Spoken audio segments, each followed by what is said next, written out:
Are these enemies game shakers or game breakers? Welcome to Watch Mojo, and today we're counting down our picks for the top 10 video game enemies who ruined everything.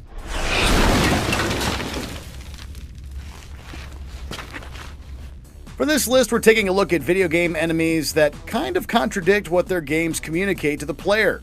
Let's go. Number 10. Anointed Enemies. Borderlands 3.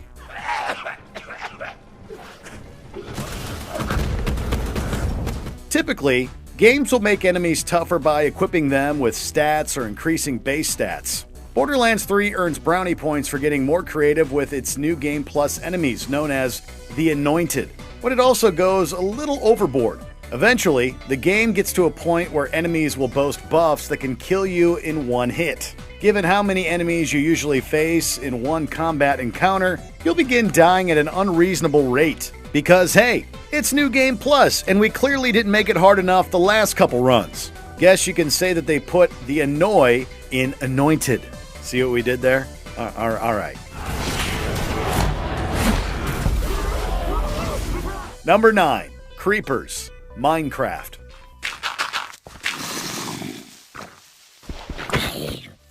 Creepers have every right to be on this list, as well as any other list dealing with irritating enemies of any kind. They are the bane of a Minecraft player's existence.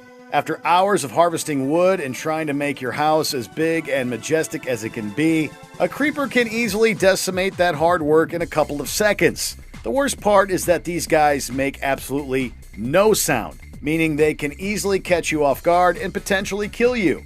Needless to say, creepers really know how to ruin your day. Sure, phantoms may be incredibly annoying, but at least they reinforce sleeping as part of the game. Creepers just feel like a living sucker punch.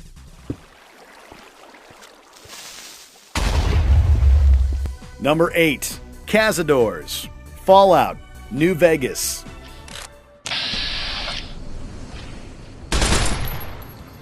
Ever since the series migrated to Bethesda, Fallout's combat has felt slow and a tad clunky.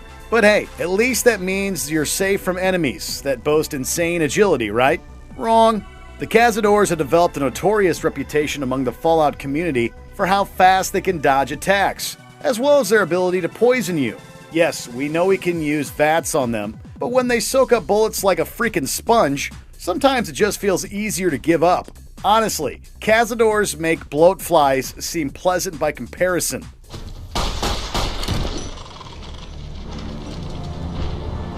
Number 7. Skulls, aka Parasite Unit. Metal Gear Solid 5. The Phantom Pain.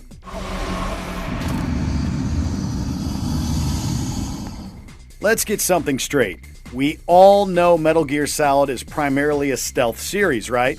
Therefore, most of the game should be centered around sneaking past enemies and quietly taking them out, yes?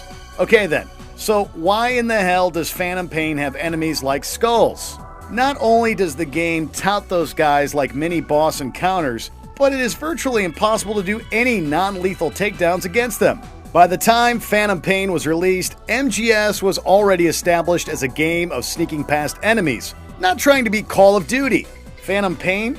More like a pain in the butt. Number 6. Cliff Racers. The Elder Scrolls 3. Morrowind.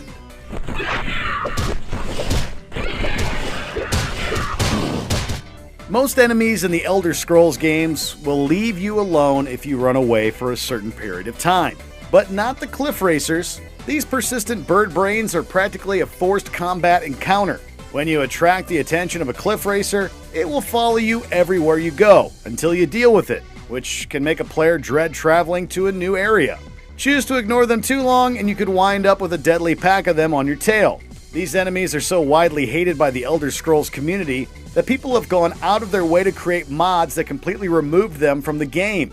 You finally arrived, but our records don't show from where. Number 5. Ghostfish.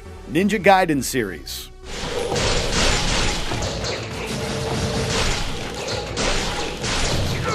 Look, the Ninja Gaiden series has a lot of frustrating enemies to contend with. But without a doubt, the most infuriating of the bunch is this often unassuming but cheap enemy with a tendency to swarm. The Ghostfish have plagued Ninja Gaiden players for years, frequently ambushing at the most inconvenient times and able to attack you regardless of you blocking. They can even knock you down or hide in your treasure chests. If you want to make it out of those ambushes unscathed, your best bet is to just keep doing dive attacks from one spot to another. Otherwise, you might end up losing a shocking amount of health and or getting extremely frustrated.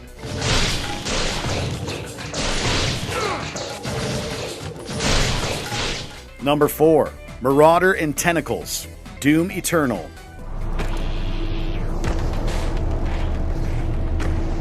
Opening the portal now.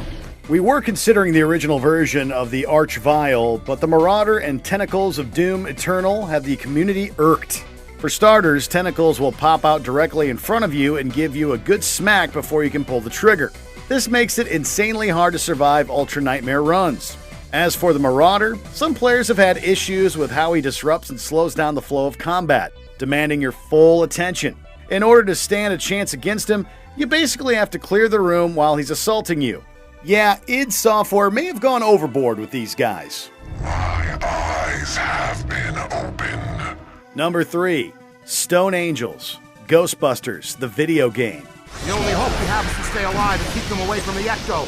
The Ghostbusters game is a blast to play, but only until you reach the final level and hit the Gate Smash segment. It's here that you'll encounter flying stone angels, and the only way to beat them is by using the slime tether, or the capture stream. Unfortunately, the intended mechanic only works half the time. The slime tether may fling these cretins into objects occasionally, but more often than not, they'll either send them flying into the sky and fail to smash them, or just give out and do nothing. These enemies single-handedly cause some players to simply give up and not bother finishing the game. The kid's on to something! Number 2. Medusa Heads, Castlevania series.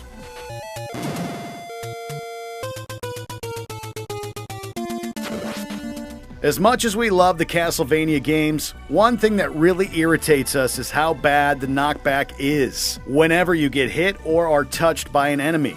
This is part of what makes the Medusa Head so infuriating to deal with. All these enemies do is gradually move towards you with an incredibly wide movement arc. In other words, they are literally a waste of space. If the Medusa Heads attack us like every other enemy in games, we probably wouldn't mind them too much. Alas, they're just another mindless obstacle to make Castlevania even more rage-inducing.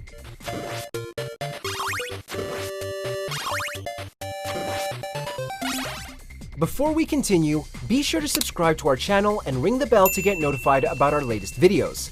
You have the option to be notified for occasional videos or all of them. If you're on your phone, make sure to go into your settings and switch on notifications. Number 1. The boss fights, Deus Ex Human Revolution. There's a major problem with the boss fights in Human Revolution. You see, the other entries on our list today might flip the formulas of their respective games, but the impact is usually limited to a single level or occasional encounters. These boss fights, by contrast, go against everything the game encourages you to do. If you haven't played the Deus Ex games, they allow you to invest in skills that can help you complete missions in various ways. However, the boss fights don't provide any of this flexibility. So if you've been putting points into hacking instead of damage, you're going to have some incredibly long fights and or die rather quickly. In other words, you're punished for playing how you want. Oh shit.